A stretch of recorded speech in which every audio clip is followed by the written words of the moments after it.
உன்னை சும்மா உட்கார வைக்கல. நீ அமர்ந்திருந்து நானே தேவன் என்று அறிந்து கொள் என்று சொன்னது சும்மா இல்ல. அவர் சும்மா இருக்கவில்லை. உனக்காய் கர்த்தர் எழுந்தருளி ஏதோ செய்து கொண்டிருக்கிறார். நீ காத்திருக்கிற காலம் சும்மா இல்ல. இந்த காலம் வீணல்ல. இளைப்பாறுதலை கட்டளையிட்டு இயேசுவின் நாமத்தில் இன்றைக்கு சில காரியத்துல கர்த்தர் ஒரு இளைப்பாறுதலை கட்டளையிடும்படி தடுக்கிறவனும் இல்ல, கெடுக்கிறவனும் இல்ல. சில கூட்டத்தை கர்த்தர் உங்க கண்ணுக்கு முன்னாடி காமிச்சு தந்திருப்பார். சில தடுக்கிற கூட்டம் உங்களுக்கு தெரியும். யோசேப்புக்கு தெரியுது இத தடுக்கிற கூட்டம்.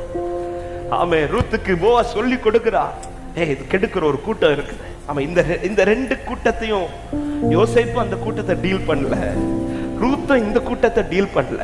இந்த ரெண்டு கூட்டத்தை டீல் பண்றது அவர்தான். ஏன்னா நம்ம டீல் பண்ண போயிட்டா மாம்சீகமா போயிடுவோம். அவர் டீல் பண்ண ஆவியில டீல் பண்ணுவார். மாம்சீகமாய் போராடுற